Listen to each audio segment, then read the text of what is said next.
Can you come? When shall we three meet again? In thunder, lightning, or in rain? When the hurly-burly's done. When the battle's lost. There to meet with Macbeth. No!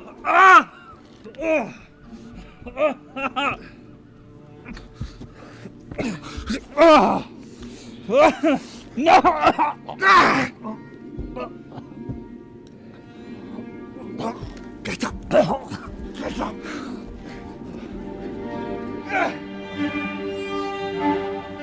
Fair is foul and foul is fair. Hover through the fog and the filthy air. What bloody man is that? He can report as seemeth by his plight of the revolt, the newest state. This is the sergeant, who like a good and hardy soldier fought against my captivity. Hail, brave friend. Say to the king the knowledge of the broil, as thou didst leave it.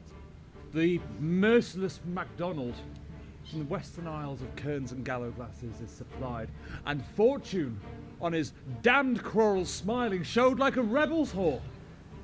But all's too weak for brave Macbeth, and well he deserves that name, disdaining fortune, with brandished steel which smote with bloody execution, carved out his passage till he faced the slave, which he ne'er bade farewell, nor shook hands to him, until he unseamed him from the nave unto the chops and fixed his head upon our battlements. Yeah! Oh, valiant cousin, worthy gentleman. Mark, King of Scotland, Mark, for no sooner justice had, with valour armed, compelled these skipping kerns to trust their heels, but the Norwegian lord, surveying vantage, with furbished arms and new supplies of men, began a fresh assault. Dismayed not this our captains, Macbeth and Banquo? Yes. As sparrows, eagles, or the hare, the lion. And if I say sooth, I must report that they were as cannons, overcharged with double cracks, so that they doubly redoubled their strokes upon the foe. I cannot tell. My gashes cry for help. So well thy words become thee as thy wounds, they smack upon a both. Go, get him surgeons. What save the king? Who comes hither? The worthy Thane of Ross. What a haste looks through his eyes, so should he look, that seems to speak things strange. Whence came you, worthy Thane? From Fife, great king, where the Norwegian banners flout the sky and fan our people cold. Norway himself, with a terrible number, assisted by that most disloyal traitor, the Thane of Cawdor, began a dismal conflict. Till that Bellona's bridegroom lapped in proof, confronted him, curbing his lavish spirits, and to conclude, the victory fell on us! Oh, great happiness. That great swain o' Norway's king craves composition, nor would we deign him burial of his men till he disperse it at St. Colm's Inch $10,000 to our general use. Aye. No more that Thane of Cawdor shall deceive our bosom interest. Go, pronounce his present death, and with his former title greet Macbeth. I'll see it done. What he hath lost, noble Macbeth hath won.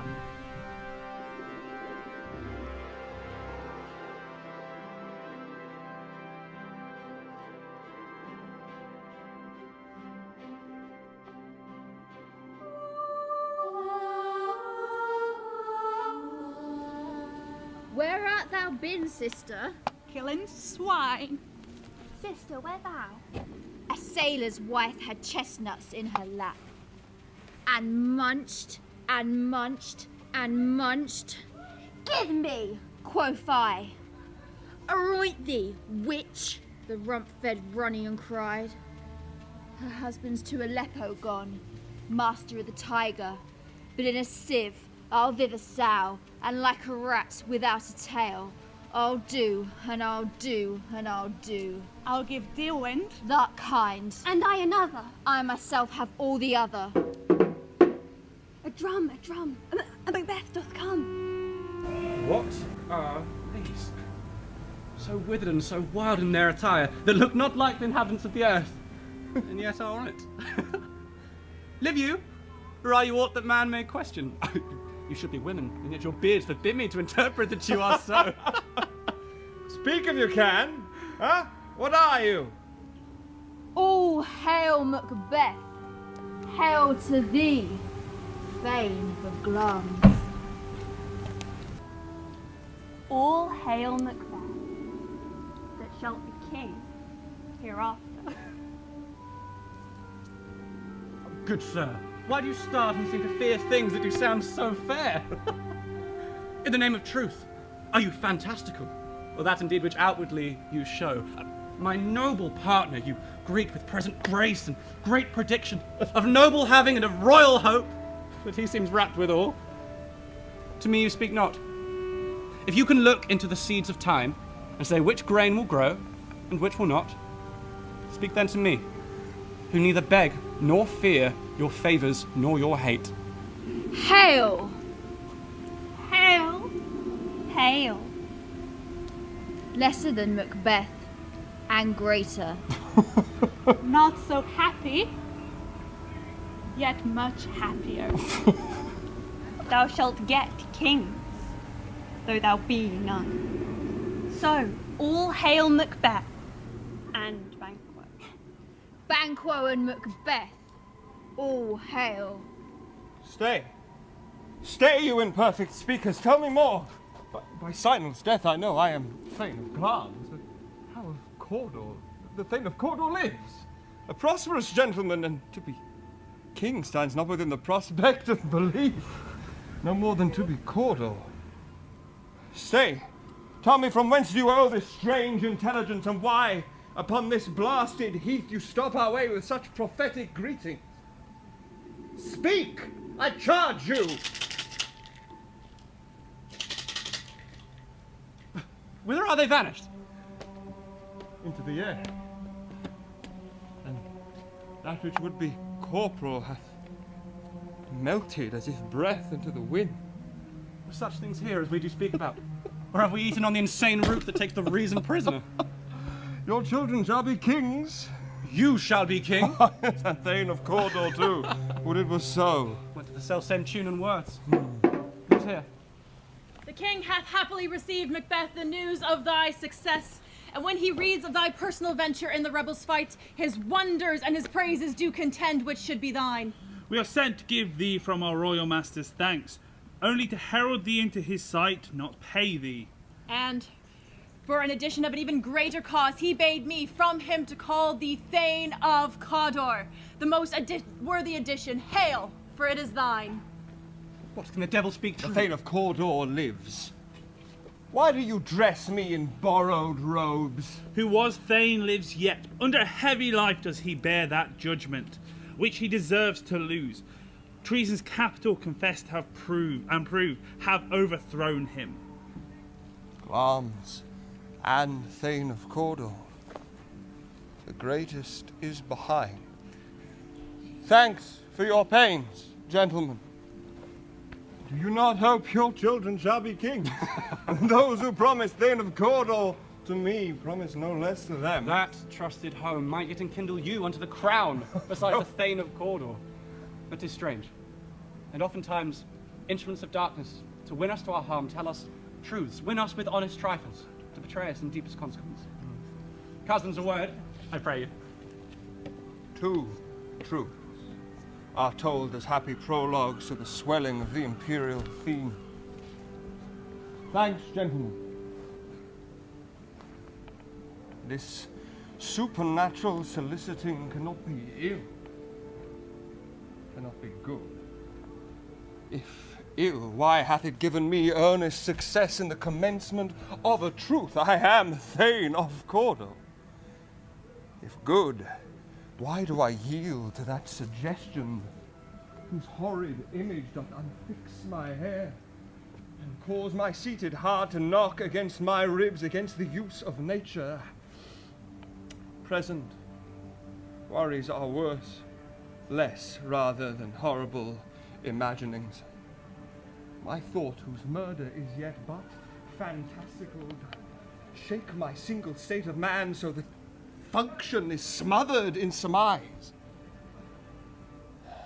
Nothing is but what is not. Look how our partner's wrapped. Huh. If chance would have me king, chance shall crown me without my stirs. New honours come upon him like our strange garments, cleave not to their mould, but with the aid of use. Worthy Macbeth, we stay upon your leisure. Good gentlemen, forgive me. My mind was wrought with things forgot. Kind gentlemen, your pains are registered each day I turn the leaf to read them. Come we to the king. Think upon what has chanced. In more time, the interim having weighed it, let us speak our true hearts one to other. Very gladly. Till then, enough.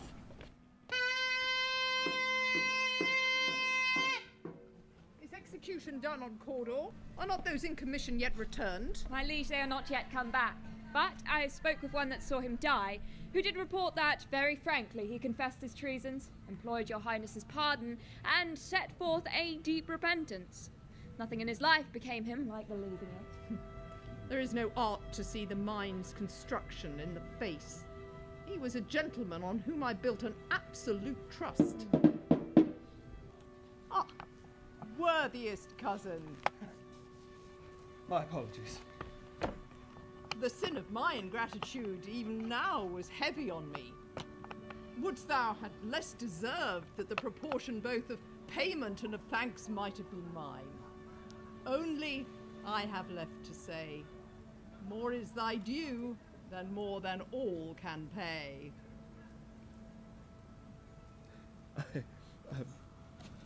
The service and the loyalty we owe in doing it pays itself. Your Highness' part is but to accept our duties, and our duties are to your throne and state, your children and servants who do what they should in doing all that is safe to your love and honour. Welcome hither. I have begun to plant thee and shall make thee full of growing.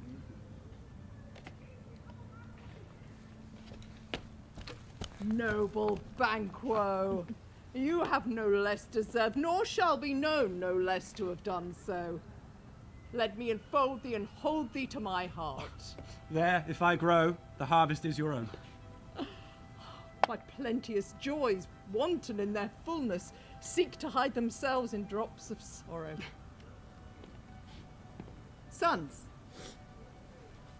kinsmen, thanes, and you whose places are the nearest, know we will establish our estate upon our eldest, Malcolm, whom we now pronounce the Prince of Cumberland. The Prince of Cumberland! And signs of nobleness like stars shall shine on all deservers. From hence to Inverness, and bind us to you further. I shall myself play the herald and bring the hearing of your coming with joy to my wife. So humbly take my leave. My worthy Cawdor. The Prince of Cumberland. That is a step upon which I must fall or o'erleap, for it is in my way. Stars, hide your fires, that not they see my deep and dark desire. True, worthy Banquo, he is full so valiant, and in his commendations I am fed. It is a banquet to me. Let's after him, whose care has gone before to bid us welcome. It is a peerless kinsman.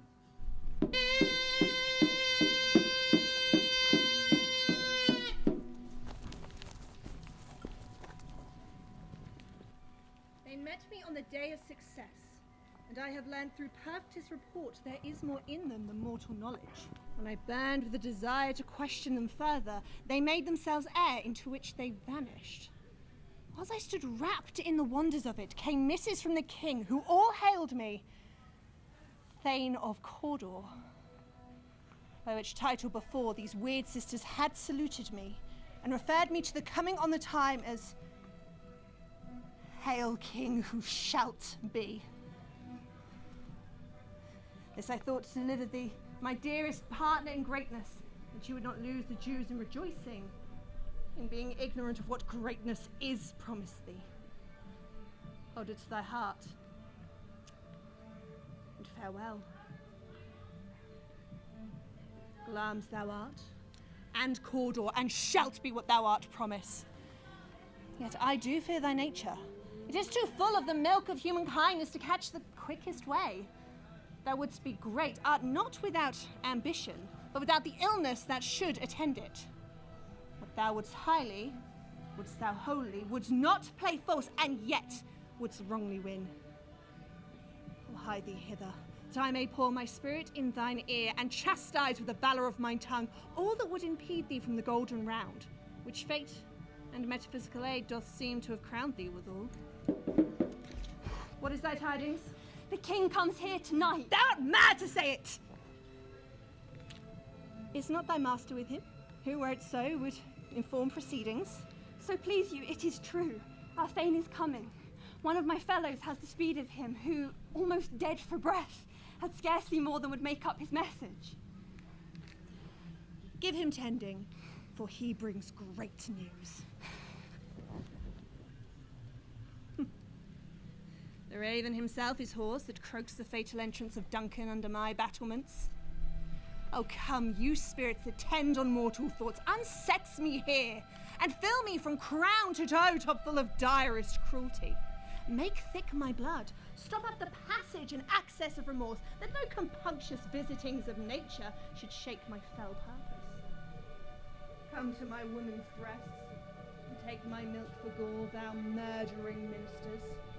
Oh, come, thick night, and pull thee in the dunnish smoke of hell, that my keen knife sees not the wound it makes, nor heaven peek through the blanket of the dark to cry, hold, hold!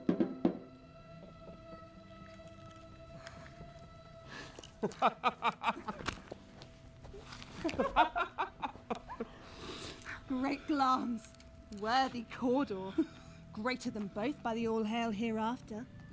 Thy letters have transported me beyond the ignorant present, and I see now the future in the instant. My dearest love.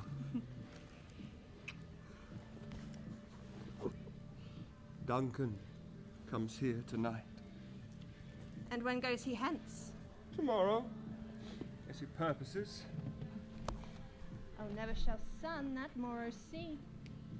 Your face, my Thane, is a book where men shall read strange matters. To beguile the time, that must look like the time. Bear welcome in your hand, your eye, your tongue. Look the innocent flower, but be the serpent under it. He that is coming must be provided for, and you shall put this night's great business into my dispatch, which will for all our days and nights to come bear single sovereign sway and masterdom. We will speak further in this business. Only look up clear. Leave all the rest to me. Castle has a pleasant seat. The air nimbly and sweetly recommends itself unto our gentle senses. This guest of summer, the temple-haunting martlet is approved by his love matronry. The heaven's breath smells wooingly here. No jutty, frieze, buttress, nor coign of vantage. For this bird hath made his pendant bed and procreant cradle. Oh, see, our honoured hostess. The love that follows us sometimes is our trouble, which still we thank as love. All our service in every point, twice done then double done, is poor and single business to contend against those honours broad and great, wherewith your majesty loads our house. Where's the Thane of Cawdor? We coursed him at the heels, and did purpose to be his purveyor, yet he rides well, and his great love, sharp as his spur, has helped him to his home before us. Fair and noble hostess, we are your guest tonight. Your servants have theirs themselves and what is theirs in compt to make audit at your highness's pleasure, still to return your own. Give me your hat. Conduct me to mine host. We love him highly, and shall continue our graces towards him. By your leave, hostess.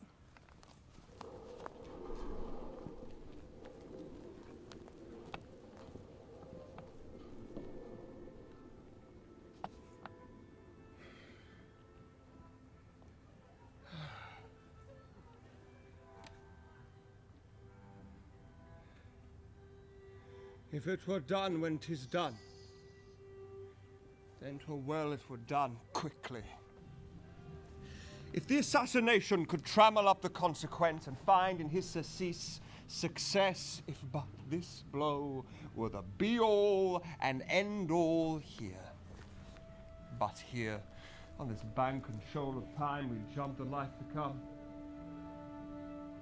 But in these cases, we still have judgment here. We but teach bloody instruction, which being taught returns to plague the inventor. He is here in double trust. Firstly, as I am his kinsman and his subject, both strong against the deed. Then, as his host, who should against the murderer shut the door, not bear the knife myself. Beside, this Duncan, this Duncan hath borne his faculties so meek, hath been so clear in his great office, that his virtues will plead like angels, trumpet-tongued against the deep damnation of his taking off.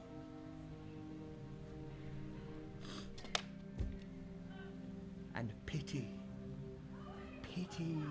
like a newborn babe, striding against the blast, or heaven's cherubim, horse on the sightless couriers of the air, will throw the deed in every eye, so that tears will drown the wind.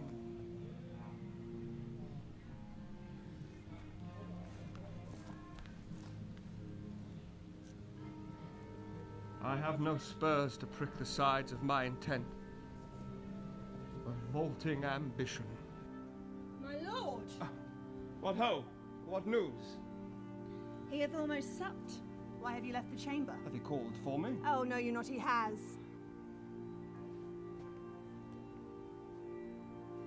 We will proceed no further in this business.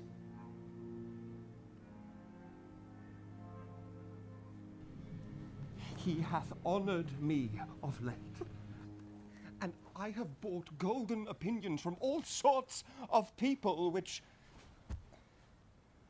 should be worn in the newest gloss, not tossed aside so soon.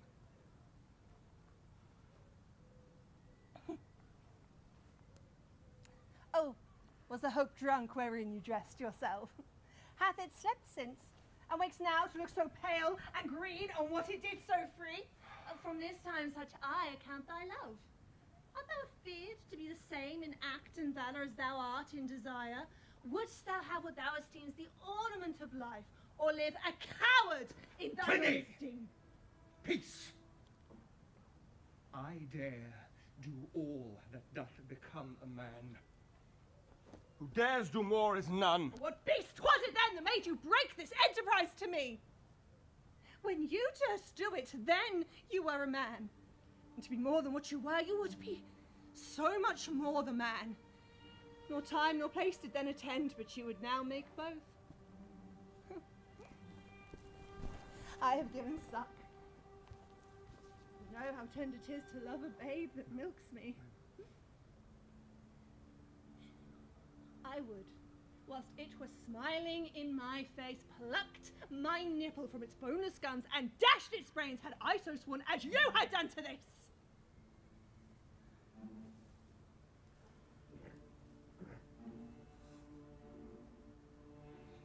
If we fail... We fail! But screw your courage to the sticking place, and we'll not fail. When Duncan is asleep, his two chamberlains shall I with wine and wassail so convince that memory, the warder of the brain, shall be a fume. And when in swinish sleep their drenched nature lies as in a death, what cannot you and I perform on the unguarded Duncan? What not put upon his spongy officers who shall bear the guilt of our great quell?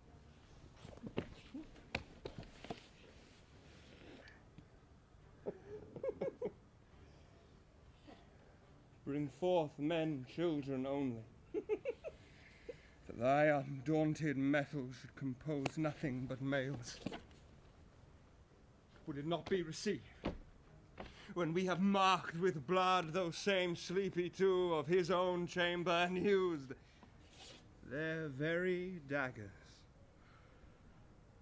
That was they who did it. Who dares receive it other, when we shall make our griefs and clamour roar upon his death? I am settled, and bend up every corporal agent to this terrible feat. Go away, and mock the time with fairest show. My lord, who's there? A friend! What, sir, not yet at rest? No. The king's abed. He hath been an unusual pleasure. Sent forth great largesse to your offices. I dreamt last night of the three weird sisters. To you they have shown some truth. I think not of them. Yet, if we are able to entreat an hour to serve, it would do well in some words on that business, if you would allow the time. At your kindest leisure. Cleave to my consent when 'tis, and it will make honour for you. So I lose none in seeking to augment it, but still keep my bosom franchise and allegiance clear, I shall be counselled. Good repose a while. Thanks, sir. The like to you.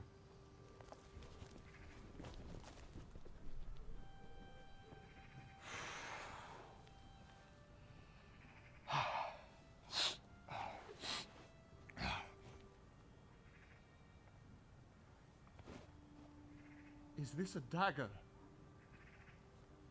I see before me the handle towards my hand. Come, let me clutch thee. I have thee not, yet I see thee still. Art thou not, fatal vision, sensible to feeling,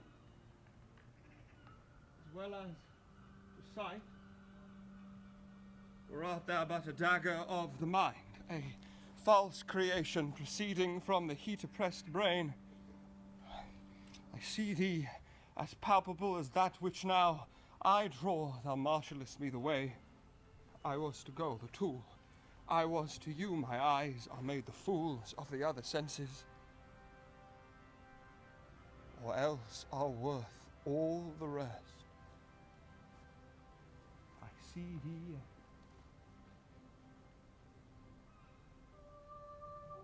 on thy blade, and dodging gouts of blood, which were not so before. There's no such thing. 'Tis the bloody business that doth inform my eyes.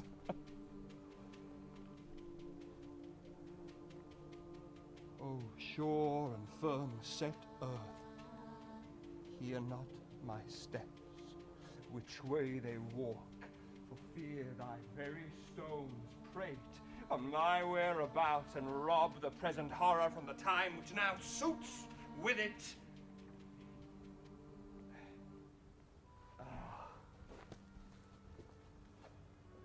While I threat,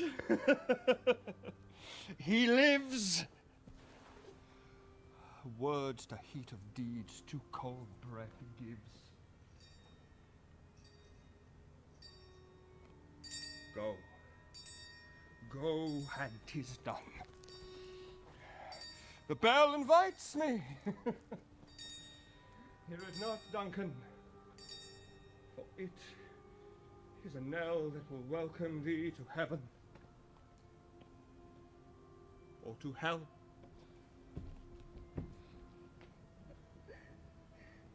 That which hath made them drunk hath made me bold. What hath quenched them hath given me fire. Hark, it was the owl that shrieked. That fatal bellman that gives the sternest goodnight, he is about it. The doors are open, and the surfeited grooms do mock their charge with snores. I have drugged their possets. The death and nature do contend about them whether they live or die. Who's inside? What ho? Alack, I am afeard he is awaked and 'tis not done. The attempt and not the deed confounds us. I laid their daggers ready, he could not miss them. Had he not resembled my father as he slept, I'd have done it. The deed is done. Dost thou not hear a noise? I heard the owl shriek and the crickets cry. Did thou not speak? When? Now. As I descended. Aye. This is a sorry sight. Oh, a foolish thought to say, a sorry sight. One did laugh in sleep, and the other cried murder, so they did wake each other. I stood and heard them, but they did but say their prayers and address again to sleep. They were two lodged together. One cried, God bless us, and the other, Amen, as they did see me with these hanged man's hands. I could not say Amen when they did say, God bless us. Consider it not so deeply. Wherefore could I not say Amen? I was in much need of blessing, and Amen stuck in my throat. These deeds must not be thought after these ways, which will drive us mad. Methought I heard a voice cry, sleep no more. Macbeth doth murder sleep, sleep, innocent sleep that doth knit up the ravelled sleeve of care, sore labour's bath, balm to hurt minds, chief nourisher in this life's feast. What do you mean? And so I heard a voice cry to all the house, Glamis hath murdered sleep, so Cawdor will sleep no more. Macbeth shall sleep no more. Who was it thus cried? Oh, my worthy Thane, you do unbend your noble strength to think so brain sickly of things. Go, fetch some water, and wash this filthy witness from your hands. Why did you bring the daggers to this place? They must lie there. Go, carry them hence and smear the sleepy grooms with blood. I'll not go. I dare not think on what I've done. Look on't again, I will not. No, it's them of purpose. Give me the daggers. The sleeping and the dead are but as pictures. If he do bleed, I'll gild their faces withal, for it must seem their guilt. What is that knock? How is with me when every sound appalls me? Whose hands are these? Oh, they pluck out mine eyes. Will all great Neptune's oceans not wash this blood clean from my hands?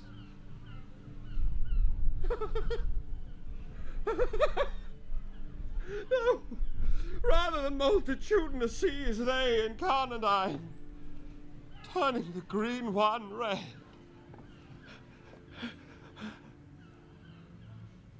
My hands are of your colour. I do shame to wear a heart so white. Knocking at the south gate, retire we to our chamber. Little water clears us of this deed. How easy it is then! Your constancy hath left you unattended. More knocking. Put on your nightgown, lest occasion calls us and shows us to be watchers. Be not lost so poorly in your thoughts. To know this deed were best not know myself. Wake, Duncan, with thy knocking! I wish thou could.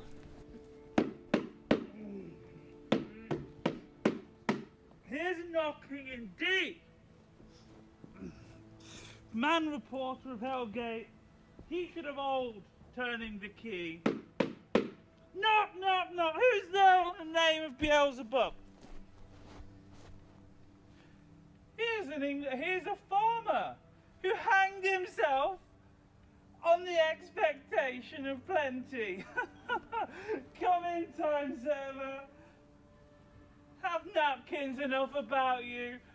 Here you'll sweat for it. Knock, knock, who's there? The devil's name. Here's an equivocator. who committed treason enough for God's sake, but could not equivocate to heaven. Oh, come in, equivocator. No! Who is there? Here's an English tailor, come hither for stealing out of a French hose. Come in, tailor. Here you may roast your goose. Knock! Never a quiet. What are you? But this place is too cold for hell.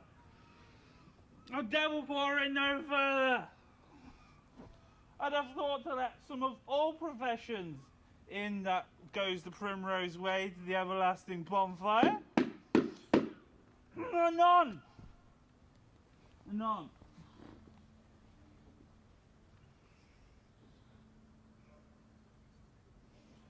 I pray you remember the porter.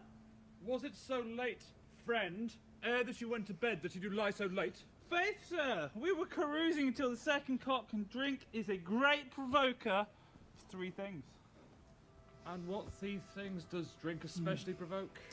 Marry, sir, nose painting, sleep, and urine. Lechery, sir, it provokes. And it unprovokes. It provokes the desire, but it takes away the performance. Therefore, much drink is said to be an equivocator with lechery. It makes him, and it mars him. It sets him on, it takes him off. It persuades him, but it disheartens him. It makes him stand to, not stand to. In conclusion, equivocates him in a sleep, gives him the lie, leaves him. I believe drink gave thee the lie last night. It did, sir, in the very throat on me. But I equivocated him, I requited him for his lie, though I think being too strong for him, though he took up my legs some point. Yet, I made a shift to cast him. Is thy master stirring? Knocking has awaked him. Good morrow, noble sir.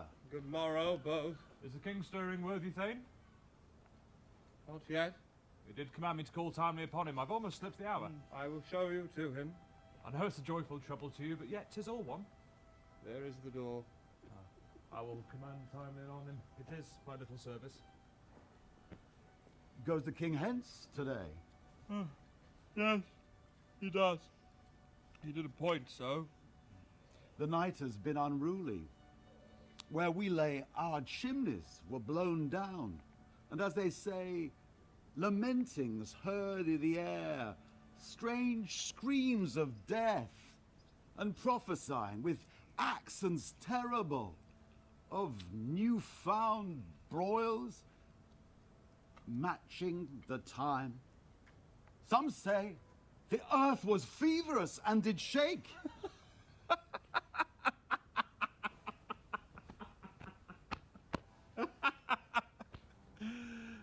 'Twas a rough night. 'Twas beyond all parallel. Horror! Horror! Horror! Tongue nor heart cannot conceive nor name thee. What's the matter? Confusion now hath made his masterpiece. Most sacrilegious murder hath broke ope the Lord's anointed temple and stole thence the life of the building. What the life? Mean you his majesty? Do not bid me speak. See, and then speak yourselves. Awake! Awake! Malcolm and Banquo! Shake off this downy sleep, death's counterfeit, and look on death itself. Ring the alarm bell! Up, up, and see the great doom's image! Malcolm! Donaldbain! As from your graves, rise up and walk like sprites to countenance this horror! Ring the bell! Ring the bell! What's this? Such a hideous trumpet calls parley to the sleepers of this house. Come, speak, speak. Gentle lady, 'tis not for you to hear what I can speak, for the repetition of it in a woman's ear would murder as it fell. Oh, Banquo, Banquo, our royal master's been murdered! What? In our house? Too cruel anywhere. Duff, I prithee, contradict thyself. Say it is not so. If I had died an hour before this chance, I would have lived a blessed time. Grace and renown is dead. What is amiss? You are, and you do not know it. The spring, the head, the very fountain of your blood is stopped. Those of his chamber, as it seemed, had done it. Their hands and faces were all badged with blood, so were their daggers, which unwiped we found upon their pillows. I do regret me my fury. 'Twas I who killed them. Wherefore did thou so? Who can be wise amazed? Temperate and furious. Loyal and neutral, all in a moment. No man. Here lie Duncan. His silver hair laced with his golden blood, and in him his stabbed gashes looked like a breach in nature for ruin's entrance, and there his murderers, steeped in the colour of their trade, their daggers unmannily breached in gore. Who could have refrained who had a heart to love and courage to make love known? Help me! Look to the lady! Why do we hold our tongues? The boast may claim this argument for hours.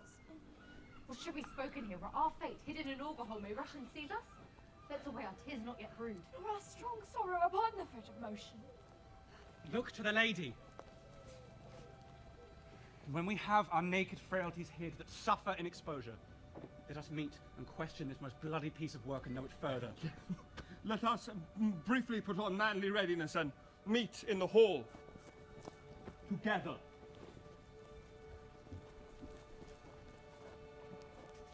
What will you do? Let's not consort with them. To show an unfelt sorrow is an office which the forced man does easy. I'll to England. To Ireland I. Our separated fortune shall keep us both the safer. But we are there at daggers in men's smiles. This murderous shaft that shot have not yet lighted, and our safest way is to avoid the aim. Therefore, to horse, and let us not be dainty of leave taking, but shift away. God! I have seen hours dreadful and things strange, but this sore night hath trifled former knowings.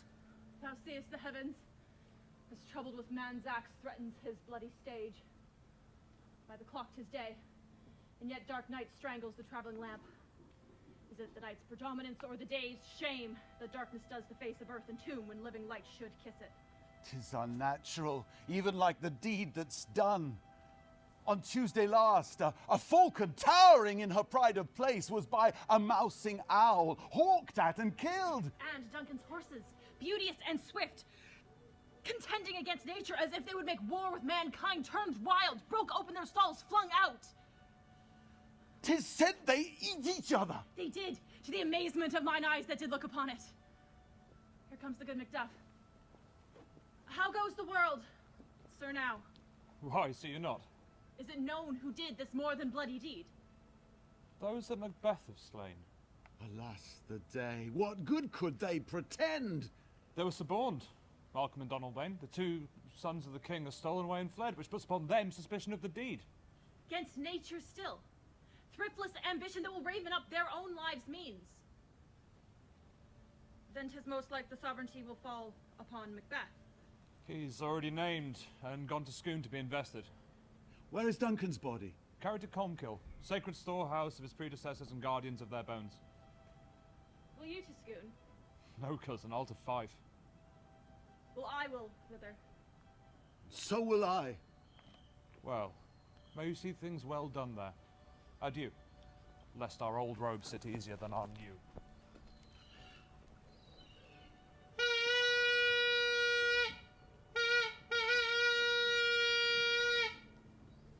Welcome!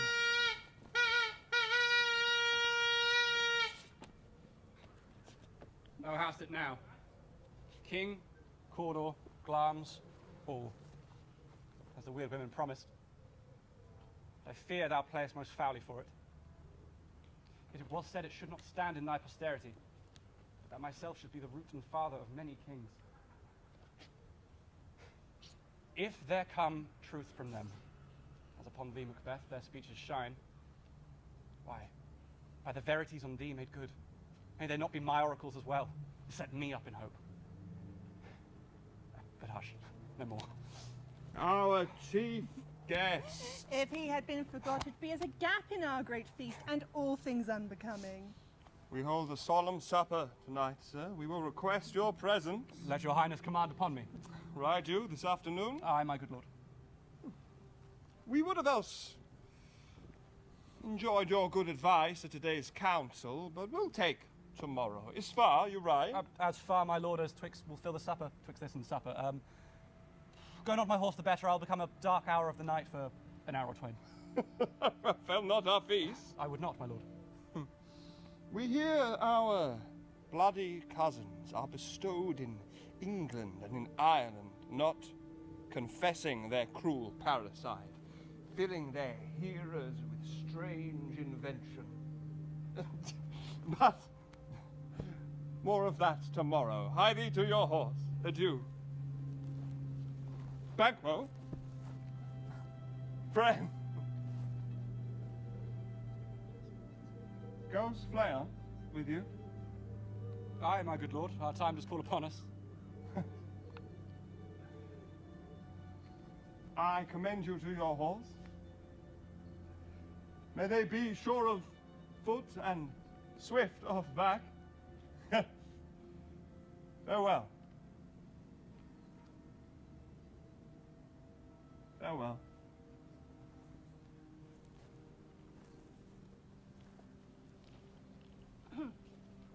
Oh. May each man be master of his own time till 7 at night. We shall bestow ourselves alone to make society the sweeter welcome at supper time. Till then, God be with you.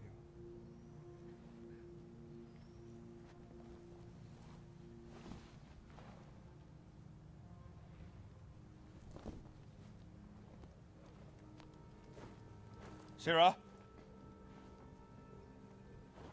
attend those men our pleasure. They are, my lord, without the palace gate. Bring them before us.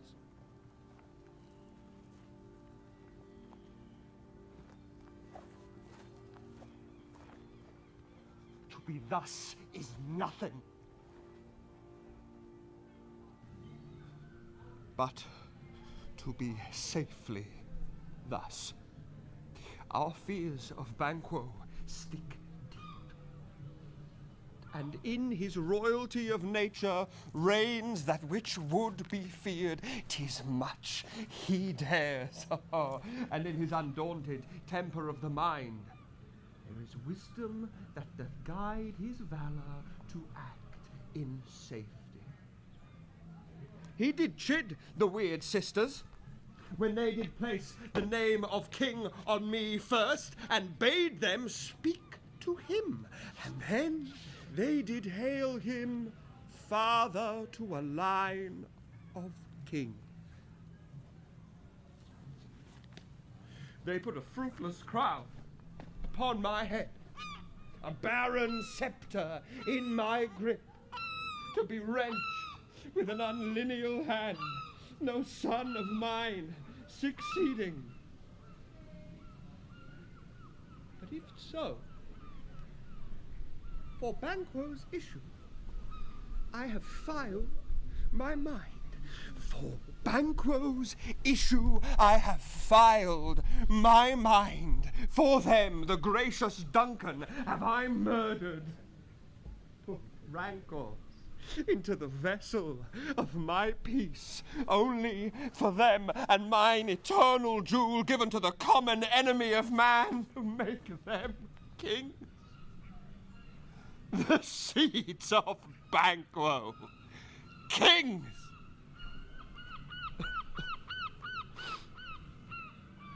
So rather so let fate come into the lists and champion me to the utter.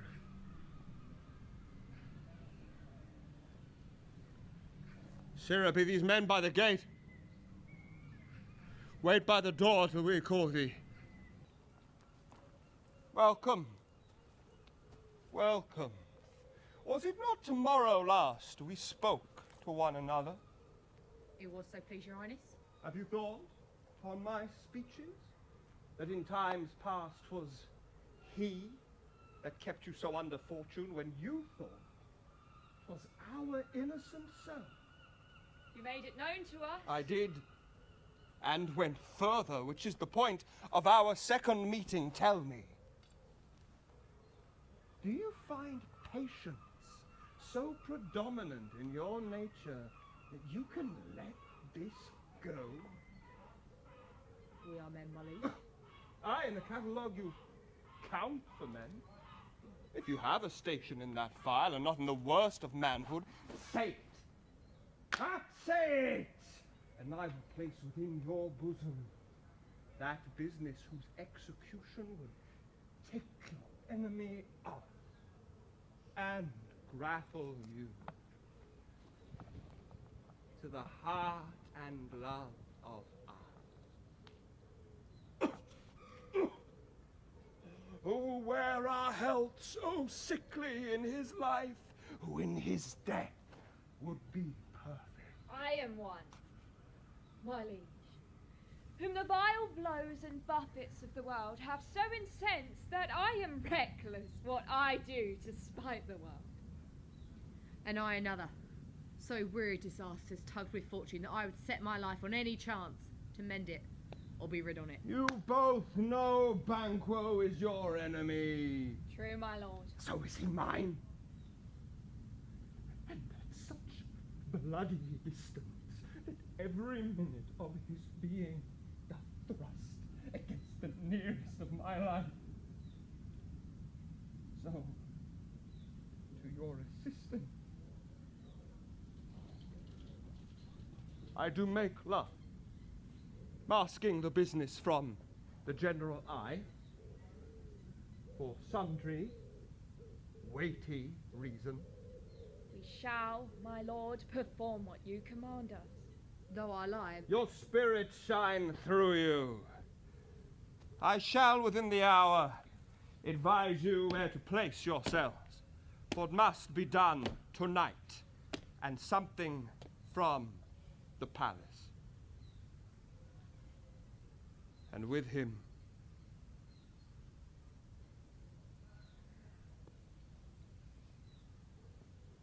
to leave no rubs nor blotches in the work, his son, Fleance, whose absence means no less to me than does his father's, must embrace the fate of that dark hour. Resolve yourselves apart, I will come to thee anon.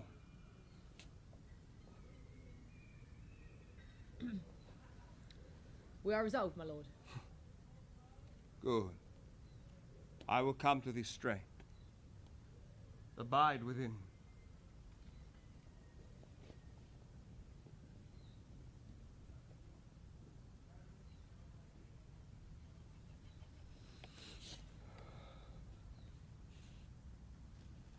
"'Tis concluded, Banquo, thy soul's flight, if it find heaven, must seek it out tonight.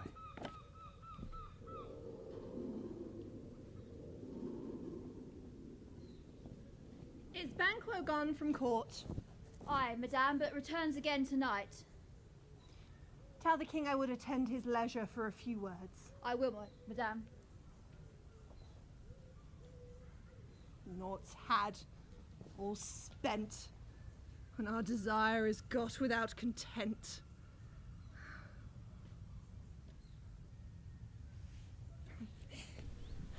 And now, my worthy lord, why do you keep alone? Of sorriest fancies your companions making. Things without all remedy should be without regard. What's done is done. We have scorched the snake, not killed it. 'Twill close and be itself again, whilst our poor malice remains in danger of its former tooth. but let the frame of things disjoin. We will but eat our meals in fear and sleep in the affliction of these terrible dreams that do shake us nightly.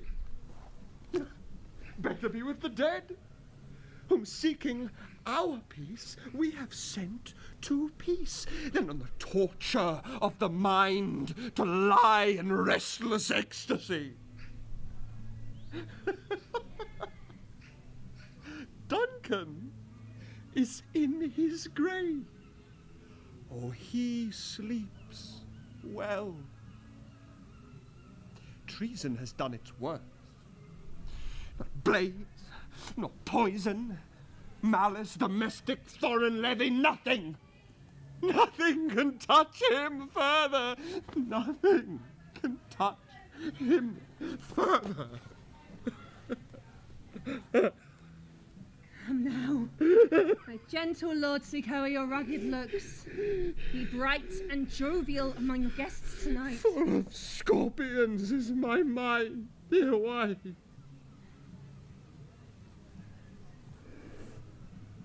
To know that Banquo and his Fleance live. But in them nature's copy, not it heard. Aye, there's comfort yet. They are assailable. Ere the bat hath flown its cloistered flight, there shall be done a deed of dreadful note. What is to be done? Remain innocent of the knowledge, dear chap, till you applaud the deed. Come, sealing night, and scarf up the pitiful eye of tender day, and with thy bloody and invisible hands cancel and tear to pieces that great bond that makes me pale.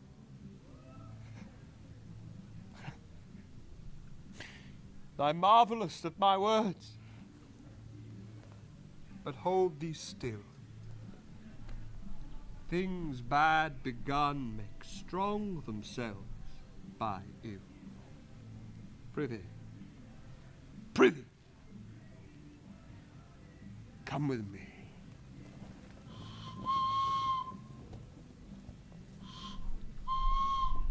Who did bid thee join with us? Macbeth. Ah, he needs not our mistrust, since he delivers our offices and what we have to do to the direction just. Then stand with us.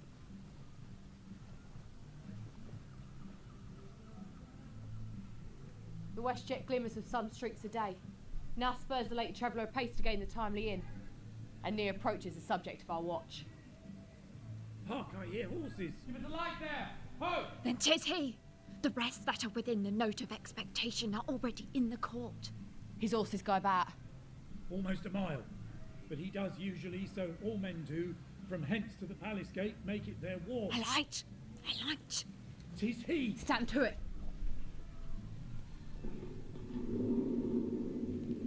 There will be rain tonight. Let it come down. Treachery. Fly, good Fleance! Fly! Fly! Thou mayst prevent!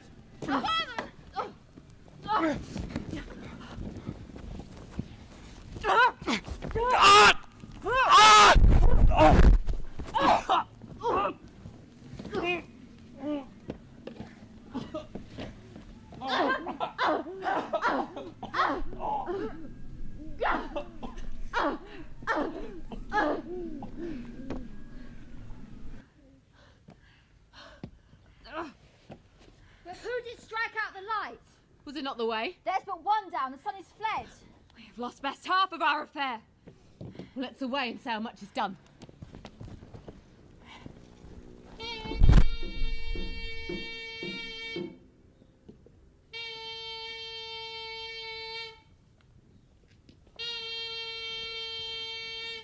Welcome!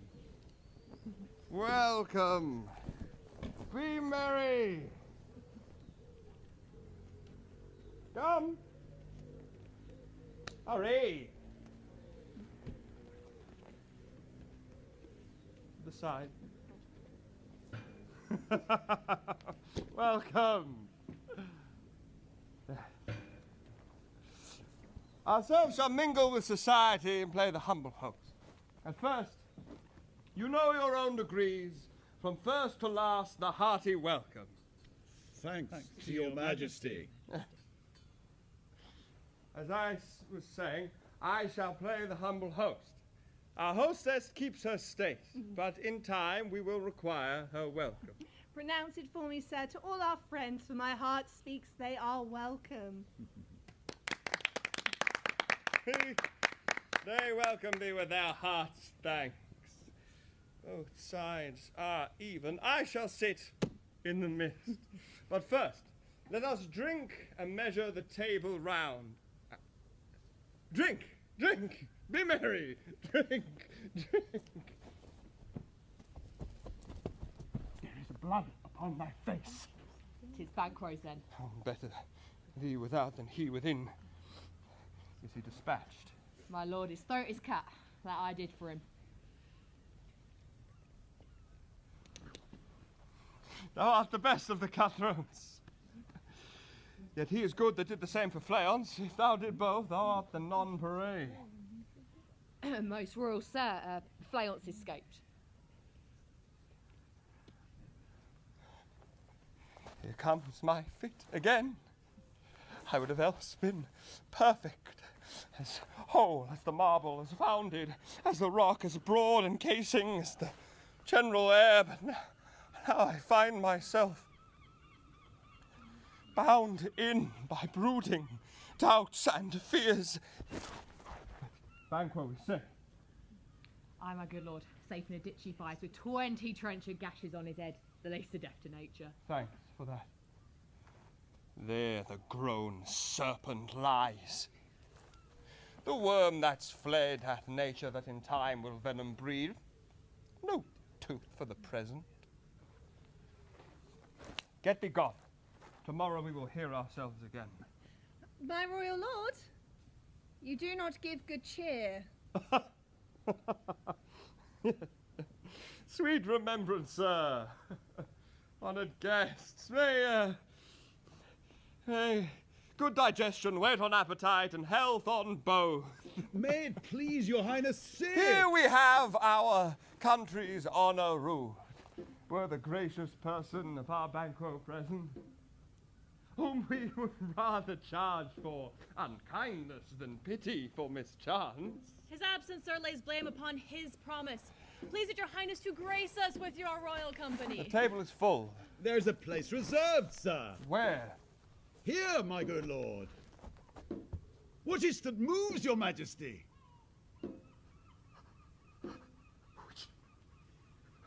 Which one of you has done this? What, my lord? Thou canst say that I did. Oh, no, never shake thy gory locks at me. Gentlemen, rise. His highness is not well. Oh, sit, worthy friends. My lord is often thus and hath been from his youth. I pray you keep seat. The fit is momentary. Upon a thought he will be well again. If much you note him, you shall offend him and extend his passions. I pray you drink. Drink and regard him not. Are you a man? And a bold one that would look upon that which doth appall the devil. Oh, proper stuff. This is the very painting of your fear. This, the air-drawn dagger which you said led you to Duncan. These flaws and starts, the impostor to true fear, would well become a woman's tale at a winter's fire, authorized by her grandam. Shame itself, why do you make such faces? When all is done, you look upon a stool. Look! Behold! If thou canst nod, thou canst speak! Well, what's Speak! quite unmanned in folly? If I stood here, I saw him. Fly, for shame. The time was, and the brains were out. The man would die, and there an end. But now, they rise with 20 trenchant gashes on their crowns and push us from our stools. This is more strange than such a murder is. My royal lord, your worthy friends do lack you.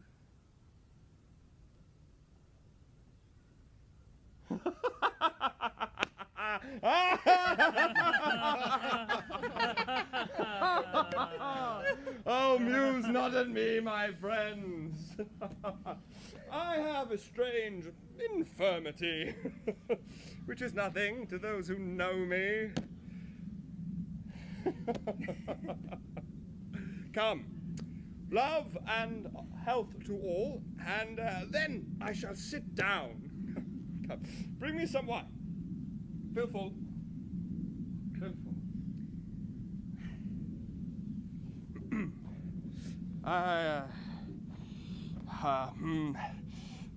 I drink to the general joy of the whole table, and to our friend Banquo, whom we miss. Would he were here! To all, and him, and all to all. Our duties and the pledge.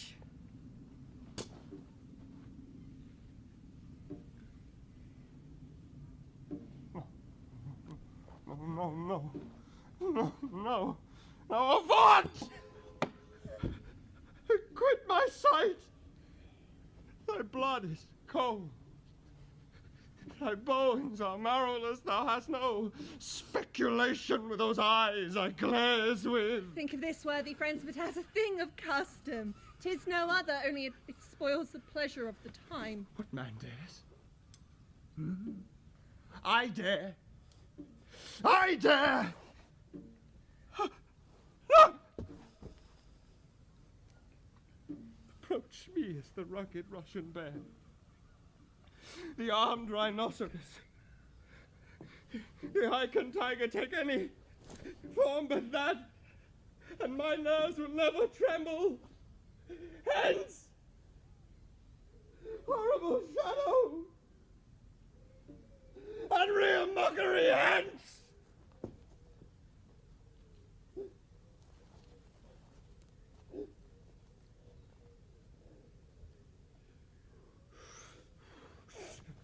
Ah!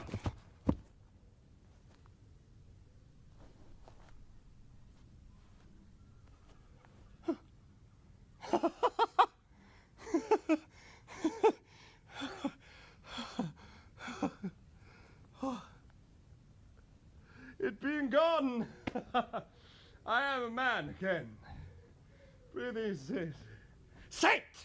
You have displaced the mirth, and broke the good meeting with much admired disorder. Can things come over us and pass like a summer cloud without our special wonder? You do make me strange, even to the disposition that I owe, that you can see such sights and keep the natural ruby of your cheeks while mine are blanched with fear. What sights, my lord? I pray you speak not! Question enrages him, he grows worse and worse. At once, good night. Stand not upon the order of your going, but go at once.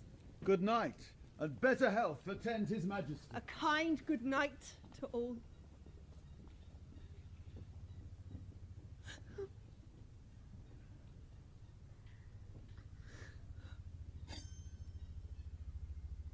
It will have blood, they say.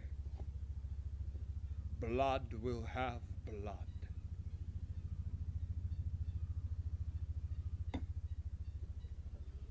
Stones have been known to speak, trees to move. What is the night? Almost at odds with the morning. Which is which?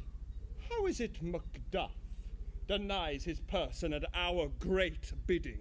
Did you send to him, my lord? I heard it by the way.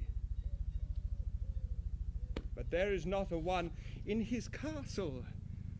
I have a servant feed.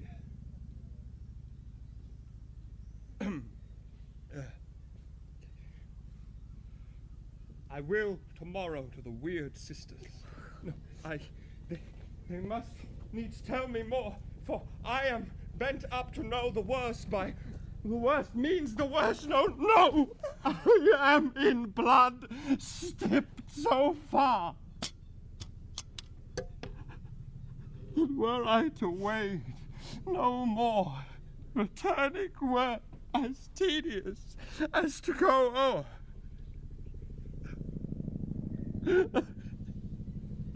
Strange things I have in head that are to hand, that must be acted ere they will be scanned.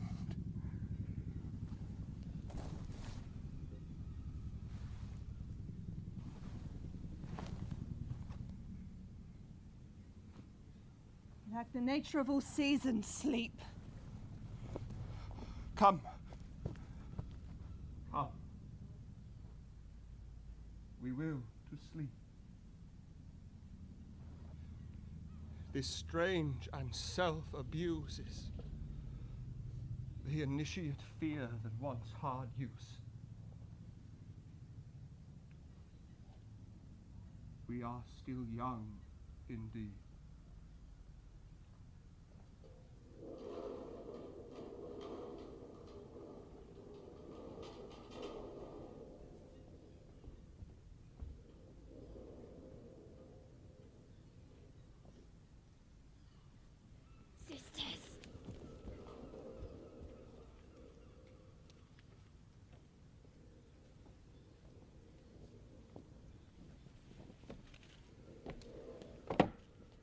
How now, Hecate?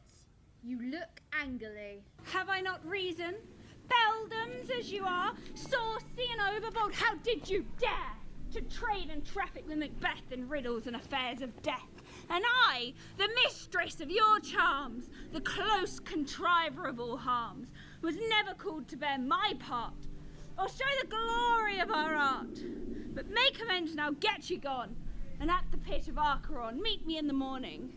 Thither he will come to know his destiny. Your vessels and your spells provide, your charms and everything beside. Then raise such artificial sprites, and by the strength of their illusion shall draw him on to his confusion. He shall spurn fate, scorn death, and bear his hopes above wisdom, grace, and fear. And you all know security is mortal's chiefest enemy.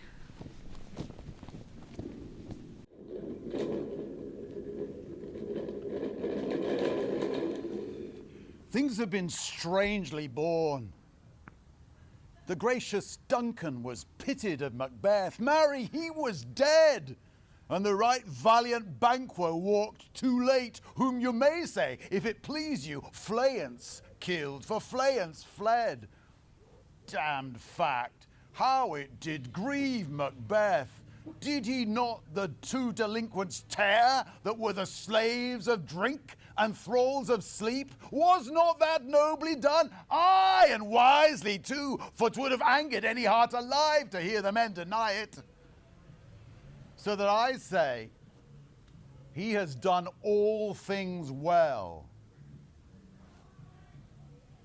And if he should have Duncan's son under his key, as, and please heaven, he shall not, they should find what were to kill a father, so should Fleance. But peace, for from broad words, and 'cause he failed his presence at the tyrant's feast, I hear Macduff has fled to England. Sir, knowst you how it is with Macduff? The son of Duncan, from whom this tyrant holds the due of birth, lives in the English court. Thither Macduff is gone to pray the Holy King upon his age, to wake Northumberland and warlike Siward, that by the help of these, with him above to ratify the work, we may again give to our tables meat, sleep to our nights, free from our feasts and banquets, bloody knives, do faithful homage, and receive free honors, all which we pine for now. And this report hath so enraged the king that he prepares for some attempt at war. Some holy angel fly to the court of England and unfold his message ere he come. that a swift blessing may soon return to this, our suffering country, under a hand accursed. I'll send my prayers with him.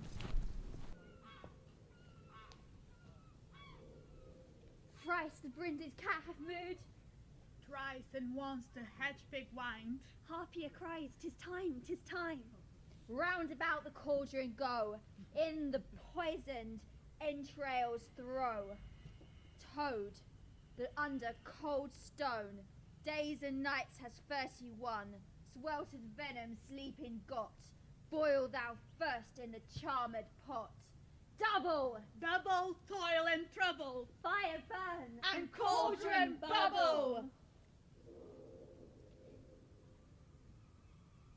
Fillet of a fenny snake, in the cauldron boil and bake. Eye of newt,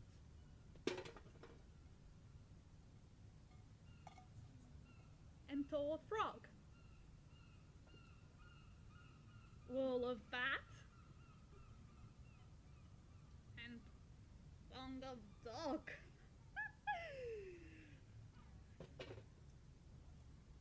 Adder's fork, and wormtail's sting.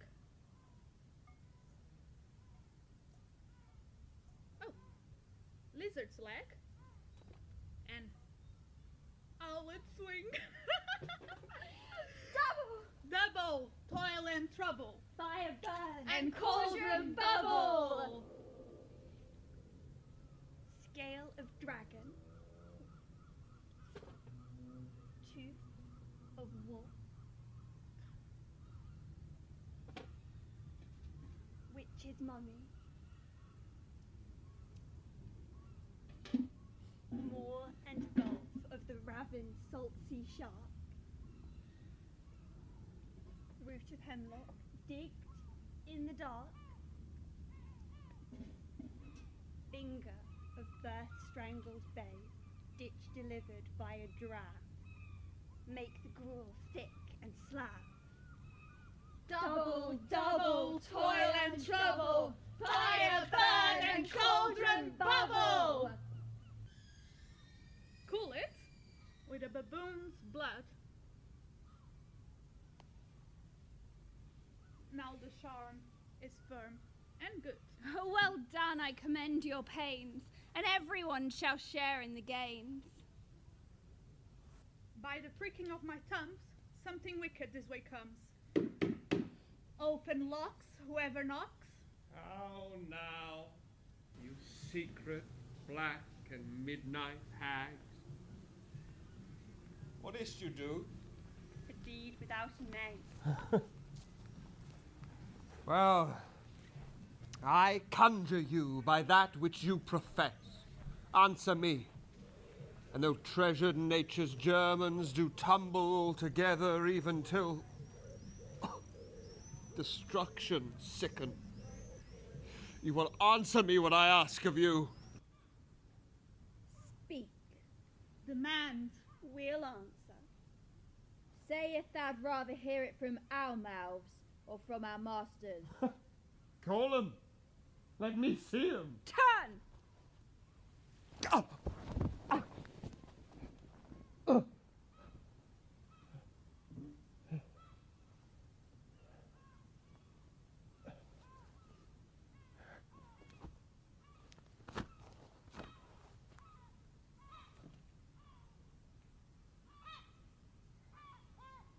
Our name, Spirit, tell me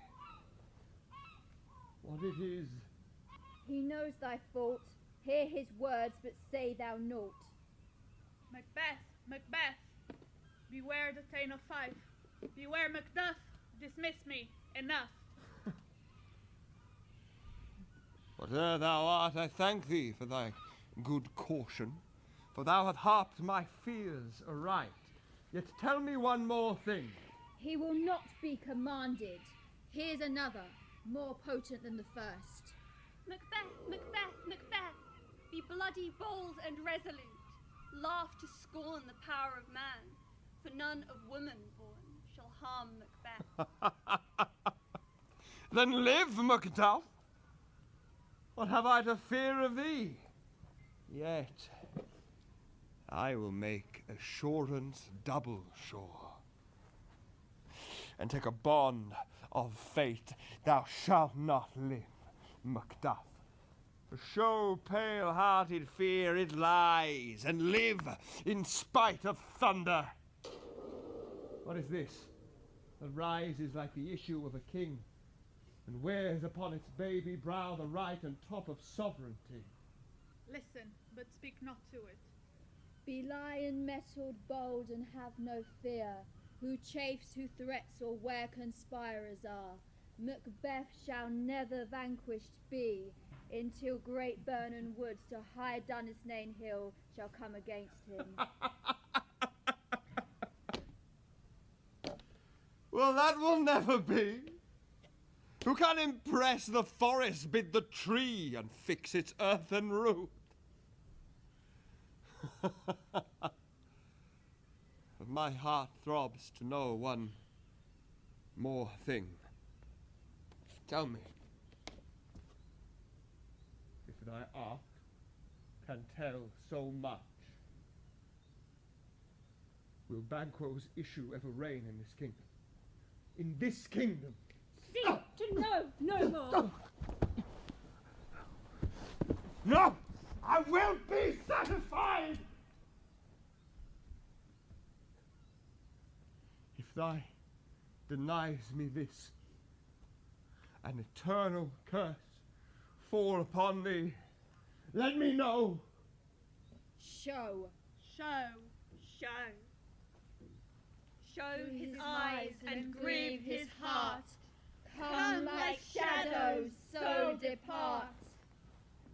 Thou art too much like the spirit of Banquo. Down! Thy crown sears mine eyes. And thy hair, thy other gold-bound brown, is too much like the first. A third, like the former filthy hags. Why do you show me this? For start, eyes, what? For the line go on to the crack of doom. Another, a seventh. Show me no more. Oh, and yet an eighth, who bears a glass in which I see many more. Some with twofold bores and triple scepters carry. No. And yet I know it to be true. Now blood-bolted Banquo smile upon me and point at them for his.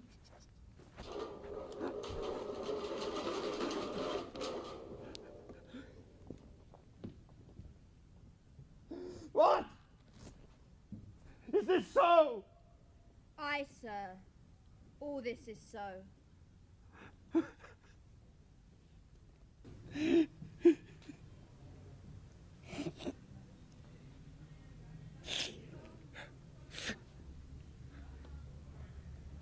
Where are they gone? Gone. Always gone.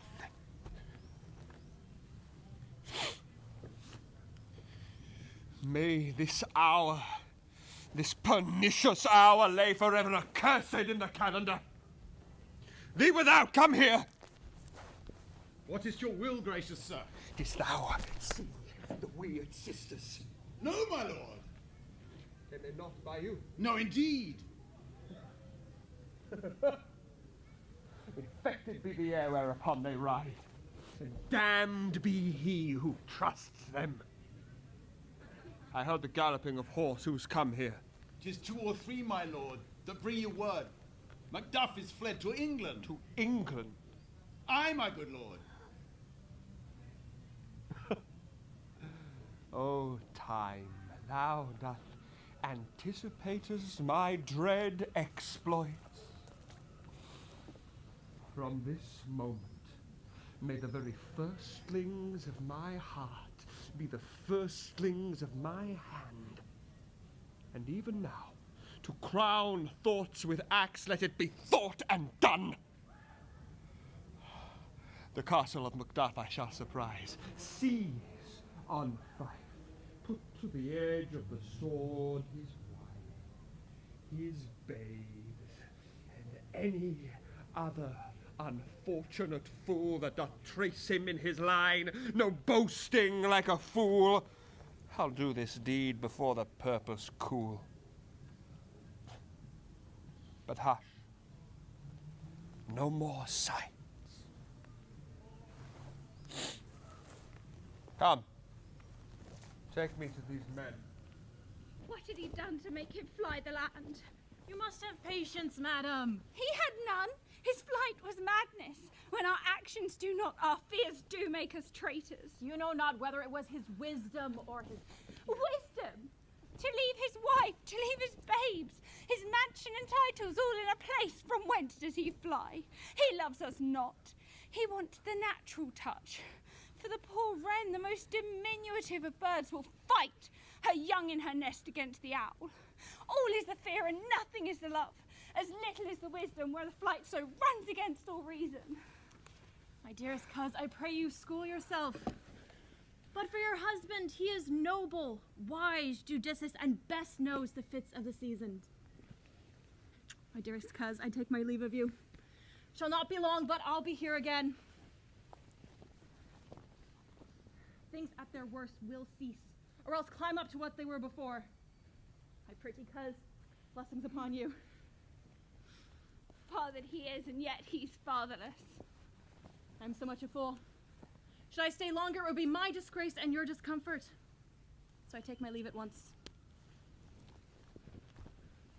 Sarah, your father's dead. And what will you do now? How will you live? As birds do, Mother. What, with flies and worms? With what I get, I mean. And so do they. Oh, poor bird. May you never fear the net, nor the line, nor the pitfall, nor the gin. Oh, why should I, Mother? Poor birds they are not set for. My father is not dead, for all you're saying. Yes, he is dead. And how wilt thou do for a father? Nay, how will you do for a husband? Why, I can buy me 20 at any market. And you'll buy him to sell again. Thou speak with all thy wit, and yet in faith thy wit enough for thee. Was my father a traitor, Mother? Aye, that he was. What is a traitor? Why, one that swears and lies. And be all traitors that do so? Everyone that does so is a traitor and must be hanged. And must they all be hanged that swear and lie? Everyone. Who must hang them? Why, the honest men. And the liars and swearers are fools. For there are liars and swearers enough to beat the honest men and hang up them. Oh, God help thee, poor monkey. How wilt thou do for a father? If he were dead, you'd weep for him. If you would not, it were a good sign that I should quickly have a new father. Oh, poor prattler, how dost thou talk? Bless you, fair dame. I am not to you known, though in your state of honour I am perfect. I doubt some danger does approach you nearly. If you will take a homely man's advice, be not found here. Hence with your little ones. Heaven preserve you, I dare abide no longer. Whither should I fly? I have done no harm. And yet I remember I am in this earthly place, where to do harm is often laudable. To do good sometime accounted dangerous folly. Why then do I put up this womanly defence to say I have done no harm? What faces are these? Where is your husband? I hope in no place so unsanctified by such as thou mayst find him. He's a traitor. Thou liars! Thou fucking traitor! Young Friel treachery! My baby! He has killed me, Mother! Run away, I pray you!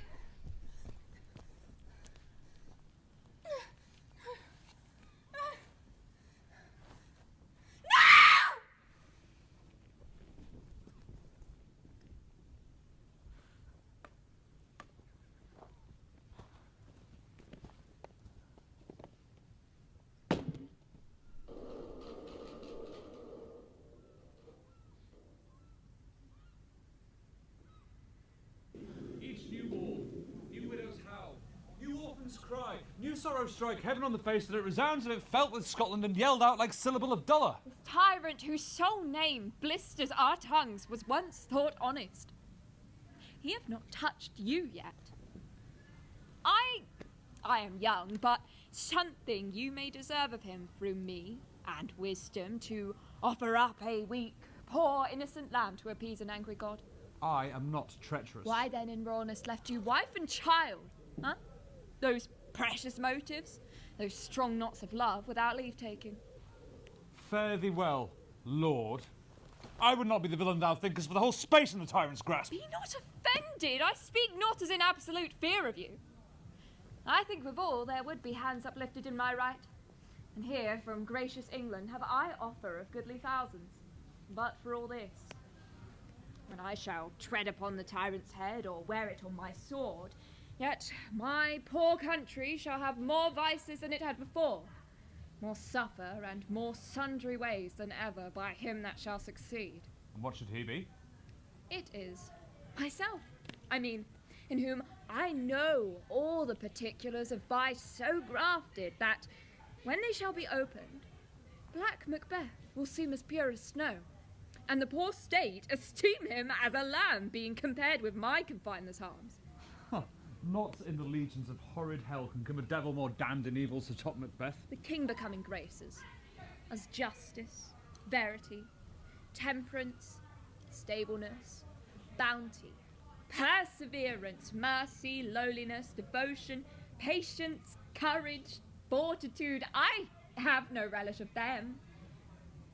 But, had I power, I'd pour the sweet milk of concord into hell. Uproar the universal peace, confound all unity on earth. Scotland! Scotland! If such a one be fit to govern, speak, I am as I have spoken. Fit to govern. No, not to live. Oh. Oh, nation miserable with an untitled tyrant, bloody sceptred.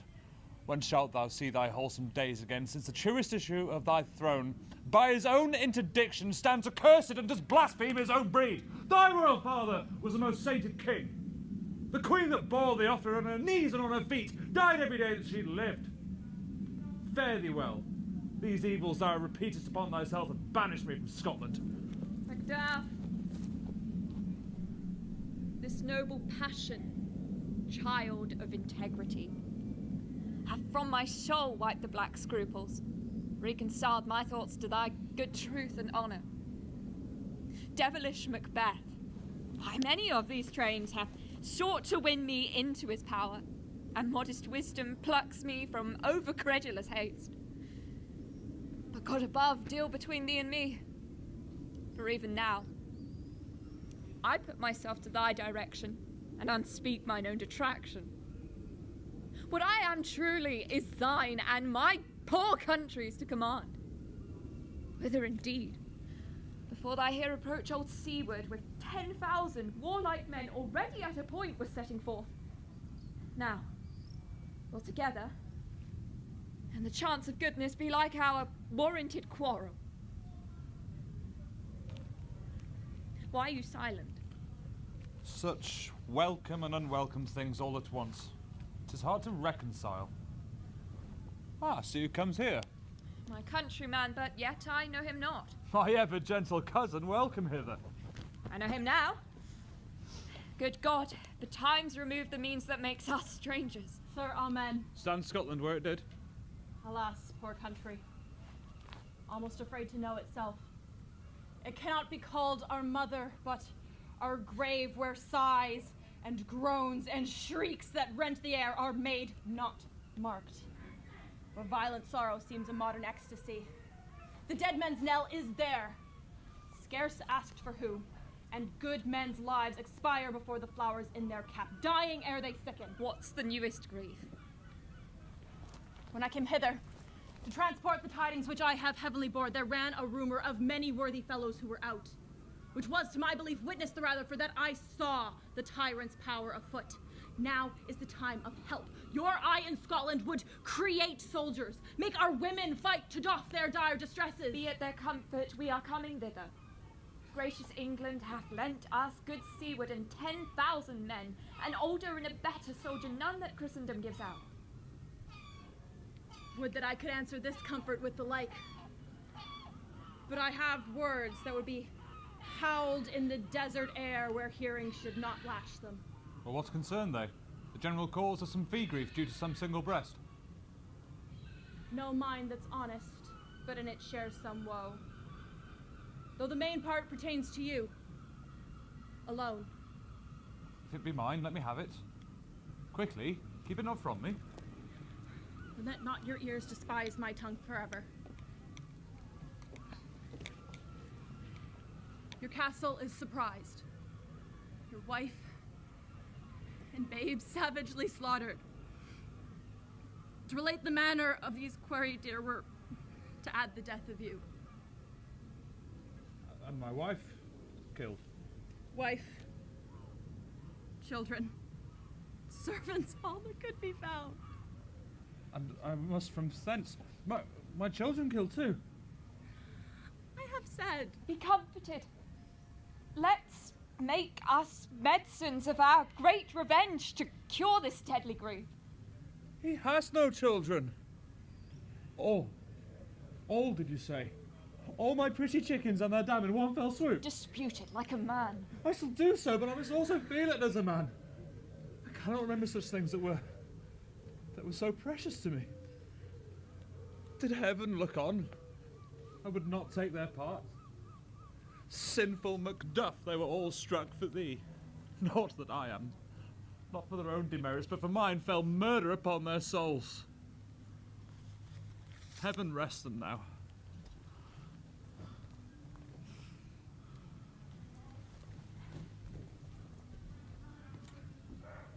Be this the whetstone of your sword. Let grief convert to anger. Blunt not the heart, enrage it. Oh, I could play the woman with mine eyes and the braggart with mine tongue. But, gentle heavens, bring thou this fiend of Scotland and myself and set us front to front. Within my sword's length set him, and if he escape, heaven forgive him too. This tune goes manly. Come, go we to the king. Our power is ready. Our lack is nothing but our leave. Macbeth is ripe for shaking, and the powers above put on their instruments. Receive what cheer you may. The night is long that never finds the day.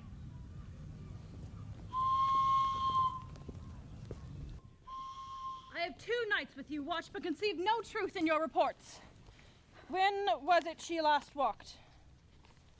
Since His Majesty went to the field. I've seen her rise from her bed, throw her nightgown upon her, unlock her cupboard, take forth paper, write upon it, fold it, read it, afterwards seal it. Yet all this while in most fast sleep. Great perturbation in nature. To receive at once the benefits of sleep and do the effects of waking. In this slumbery agitation, besides the walking and any other actual performances, what at any time have you heard her say? That's which I will not report after her. You may to me, and is most meet you should. Neither to you nor anyone, having no witness to confirm my speech. Lo, here she comes. This is the very guise, and upon my life, fast asleep. How came she by that light? Why, I stood by her. She has light by her continually. 'Tis her command. You see her eyes are open. Aye, but their senses are shut. What is it she does now? Look how she rubs her hands. This is an action accustomed to her to seem thus washing her hands. I've known her to continue in this for a quarter of an hour. There's a spot. How she speaks. I'll set down what comes from her to satisfy my remembrance the more strongly. Out! Damn spot! Out! I say! But 1, 2. Well, now it's time to do it. Hell is murky. Fie, my lord, fie. A soldier and a feed. Well, not what needs we fear, who knows it, when none could call our power to account. But who would have thought the old man would have had so much blood in him? Do you mark that? Oh, if they'd have five had a wife. Where is she now? And will these hands ne'er be clean?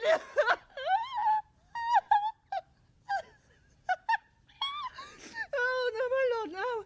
No more of that. You'll mar all with this starting. Go to. Go to. You have known what you should not. She has spoke what she should not. I'm sure of that. Heaven knows what she has known. It's the smell of blood still. Well, the perfume of sweet Arabia grows sweet to this little hand. What a sigh is here. That heart is sorely charged. I would not have such a heart in my bosom for the dignity of my whole body. This disease is beyond my practice. Though I have known those who have walked in their sleeps, who have died wholly in their beds. Wash your hands. Put on your nightgown. Look not so pale. I tell you, Banquo is dead. He cannot crawl out of one's grave. Even so. To bed. To bed, to bed. I hear knocking at the gate. Come. Come. What's done cannot be undone. To bed. To bed, to bed. Will she go now? To bed? Directly. More needs she the divine than the physician. God forgive us all. Look after her. Remove from her all means of annoyance and keep eyes upon her. So good night. Good night, good daughter.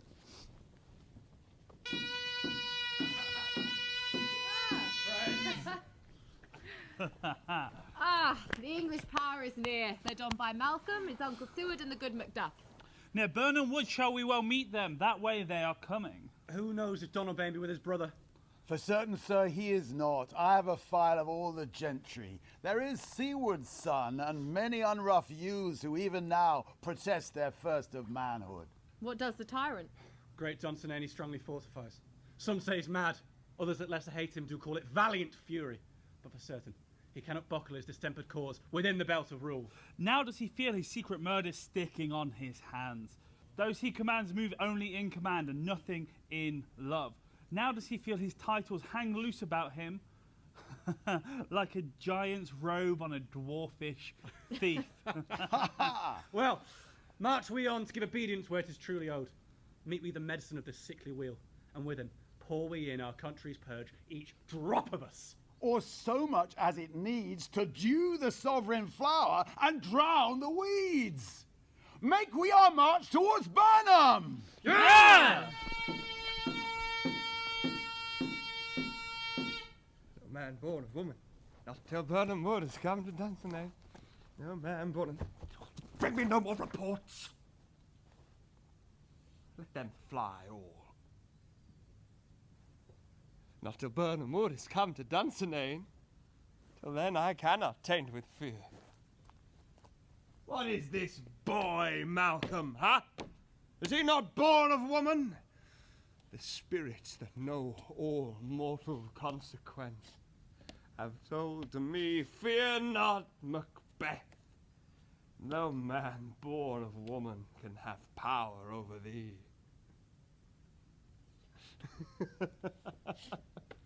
So fly, false thanes, mingle with the English epicures.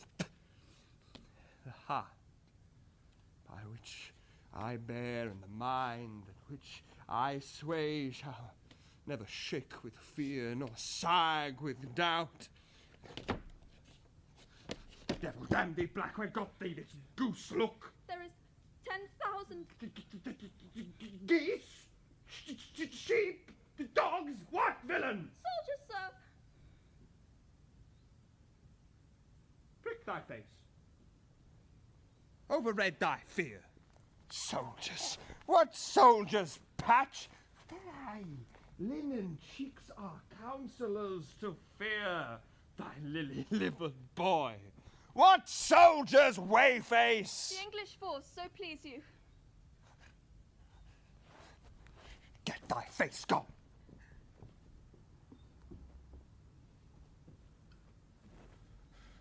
Seyton! My heart does sicken to behold. Seyton, I say!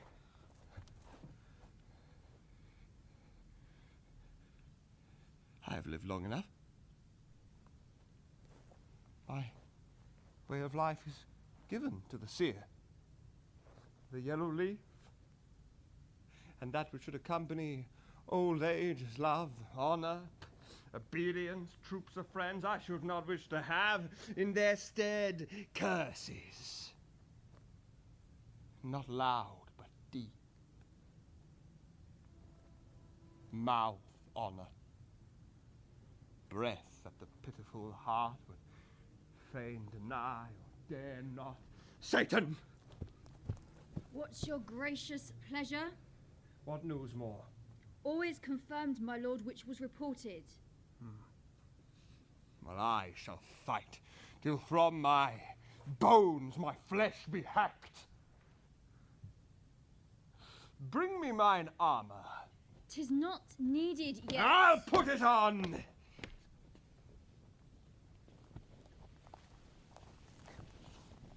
Send out more horses. Scare the country round. Hang those who talk of fear. Hang them! What news of thy patient, doctor? Not so sick as she is troubled by the coming fancies that do keep her from her rest.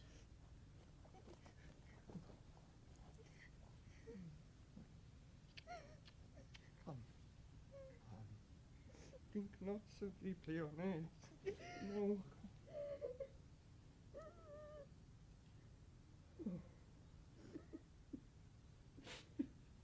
Can you cure her of that? Canst thou minister to the mind disease? Pluck from the memory a rooted sorrow. Raise out the troubled writing of the brain. With some sweet and oblivious antidote, cleanse her stuffed bosom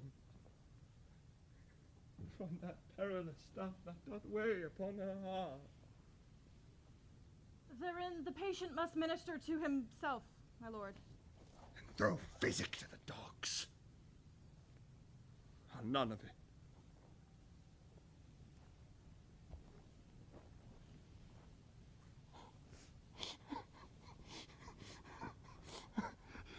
Seyton! Get me my sword! Bring me my armor!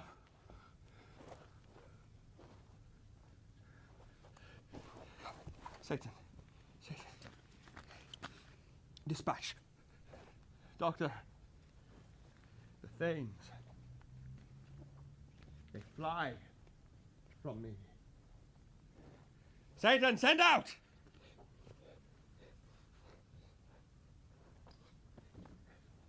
If thou couldst, Doctor, cast the waters of my land, find her disease, and bring her back to pristine health, I would applaud thee, even to the echo that would applaud again. Seyton! Get this off me!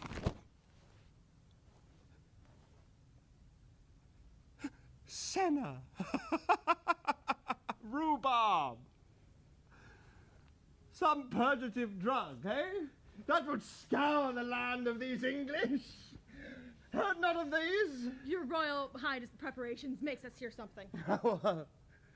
Bring it before us.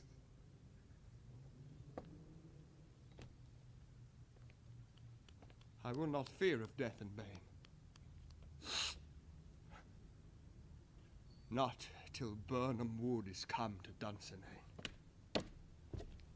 Were I from Dunsinane away and clear, profit again would hardly draw me here.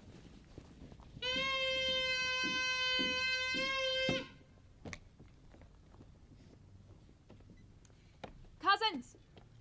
I hope the days are near at hand that Chambers will be safe. We doubt it nothing. What wood is this before us? The wood of Burnham. Ah. Let every soldier hew him down a bough and bear it before him.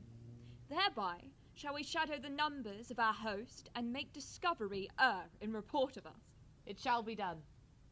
We know no other, but the confident tyrant keeps still in Dunsinane, and will endure our setting down before it.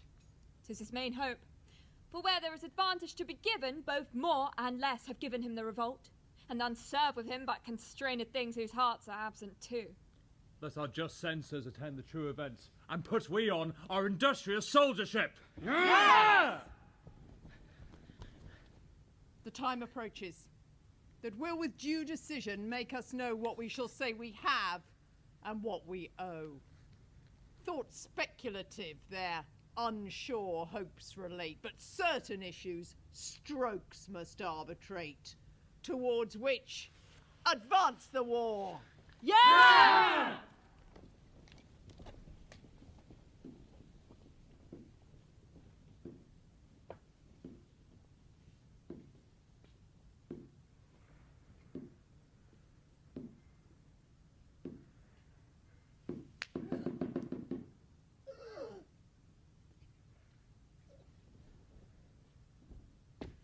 Hang up the banners!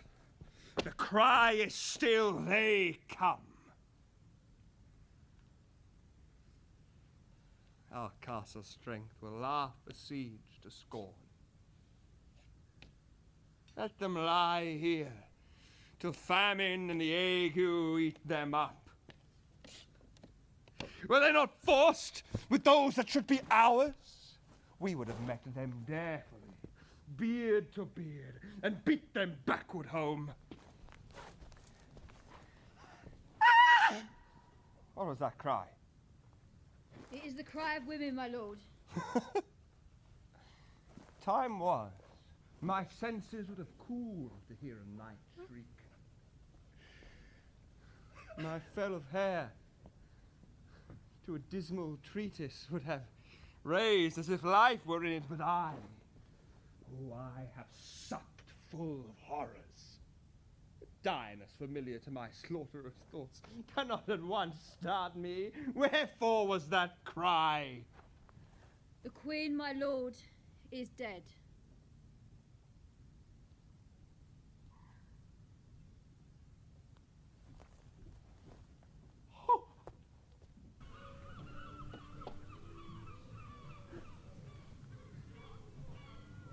She should have died hereafter.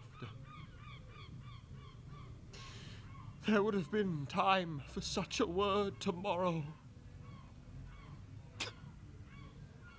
And tomorrow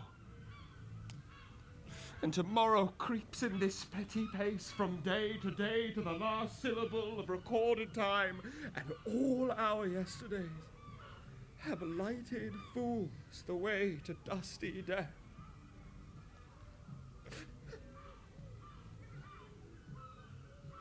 Out, brief candle.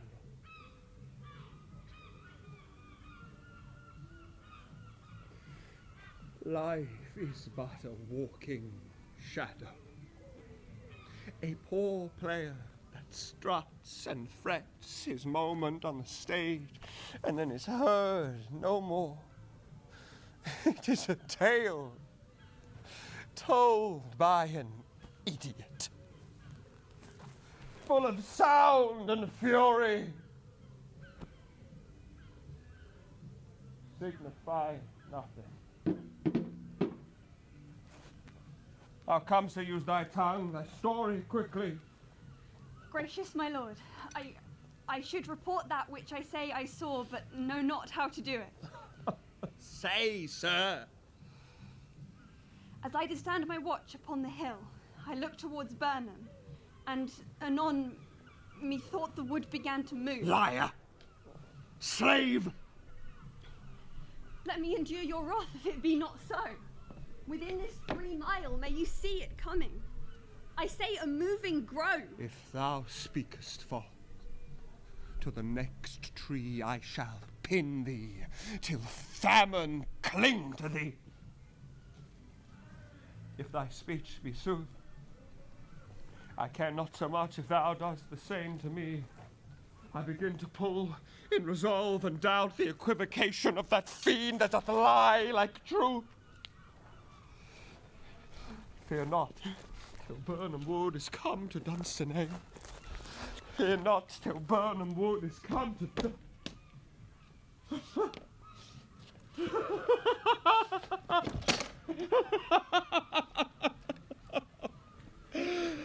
And Burnham Wood is come to Dunsinane.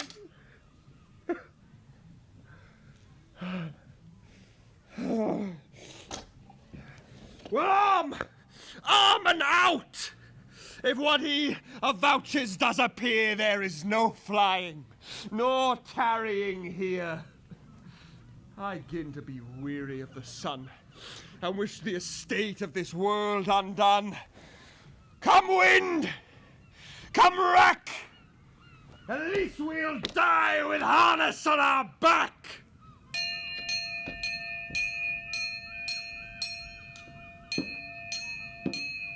Now near enough! Your leafy screen throw down and show like those you are! You, worthy uncle, shall with my cousin, your right noble son, lead our first battle. Worthy Macduff and we shall take upon what else remains to do according to our order. Fare you well. If we but find the tyrant's power tonight, let us be beaten if we cannot fight. Make all our trumpets speak. Give them all breath. Those clamorous harbingers of blood and death!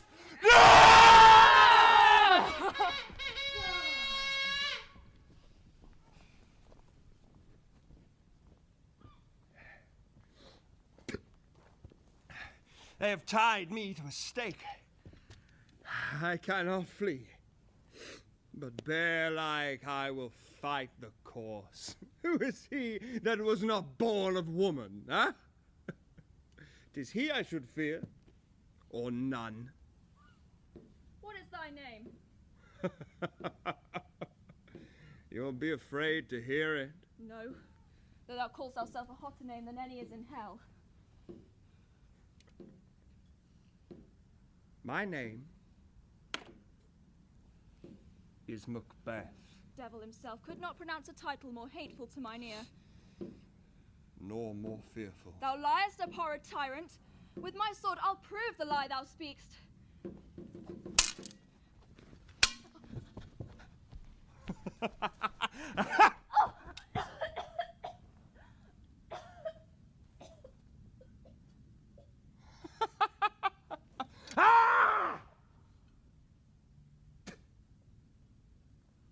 Thou was of woman born.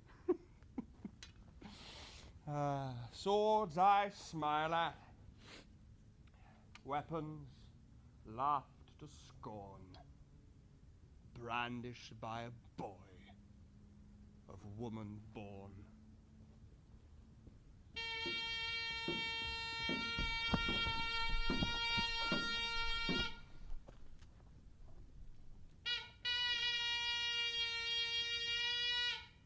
That way the noises!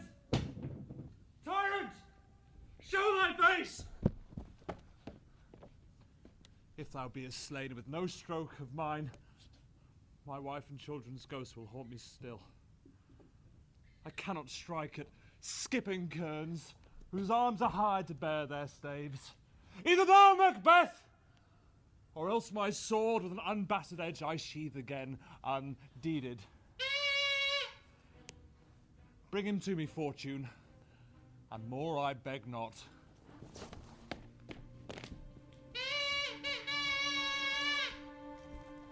This way, my lord. The castle's gently rendered. The tyrant's people on both sides do fight. The noble thanes do bravely in the war, and the day almost professes itself yours.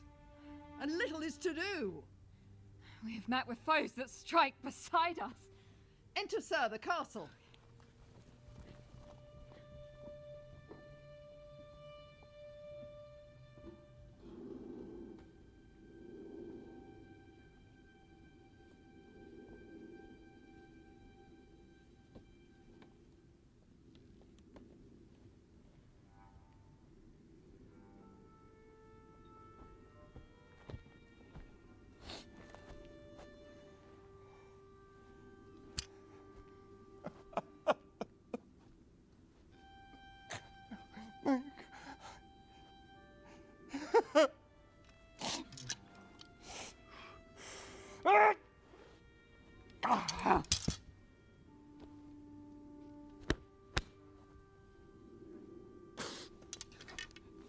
Why? Why should I play the Roman fool and die on my own blade? Whilst I see lives, the gashes do better on them. Turn, hellhound. Turn!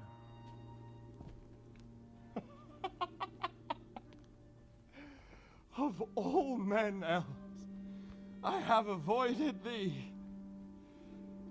But get thee gone. My soul is too much charged with blood of thine already.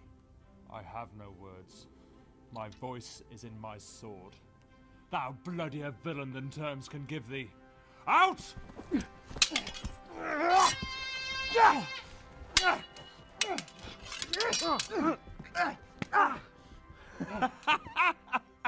Thou losest labour! As easy mayest thou the entrenched air impress with thy keen sword as to make me bleed. I bear a charmed life, and must not yield to one of woman born. Despair thy charm, and let the angel whom thou still hast served tell thee Macduff was from his mother's womb untimely ripped. Cursed be the tongue that tells me so. And may those juggling fiends be no more believed that palter with us in a double sense, keeping the word of promise to our ear, and break it on our hopes. I'll not fight with you. Then yield thee, coward, and live to be the show and gaze of the time. We'll have thee as our rare monsters are, painted upon a pole, and underwrit, here you may see the tyrant.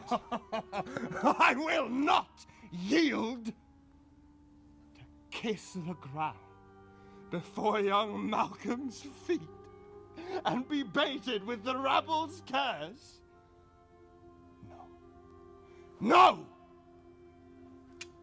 Though Burnham Wood be come to Dunsinane, and thou opposed be of no woman born, I'll try the last. Lay on, Macduff, and damned be he who cries hold. Enough!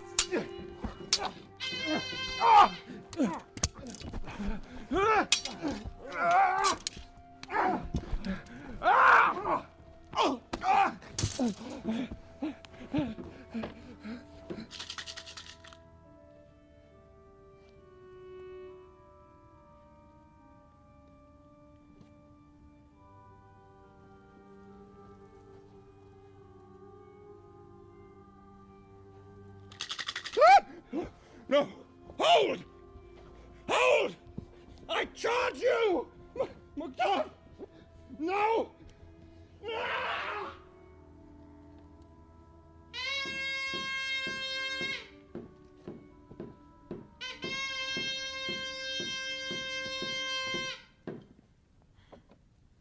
I would the friends we missed were safe arrived. Some must go off, and yet by these I see so great a day as this was cheaply bought. Macduff is missing, and your noble son. Your son, my lord, hath paid a soldier's debt. He only lived but till he was a man, the no sooner which his prowess confirmed in the unshrinking station in which he fought. But like a man, he died. Then he is dead? Aye, and brought off the field. The measure of your sorrow must not be measured by his worth, for then it hath no end. Had he his wounds before? Aye, on the front. Why, then God soldier be he. Had I as many sons as I have hairs, I could not wish them to a fairer death. And so, his knell is knolled. He's worth more sorrow, and that I'll spend for him. He's worth no more. They say he parted well and paid his score, and so, God be with him. Here comes newer comfort. Hail, King, for so thou art. Behold where stands the usurper's cursed head. I see thee compassed with thy kingdom's crown, that speak my salutation in their minds, whose voice I desire aloud with mine. Hail, King of Scotland! Hail, King of Scotland! Now, you may rise.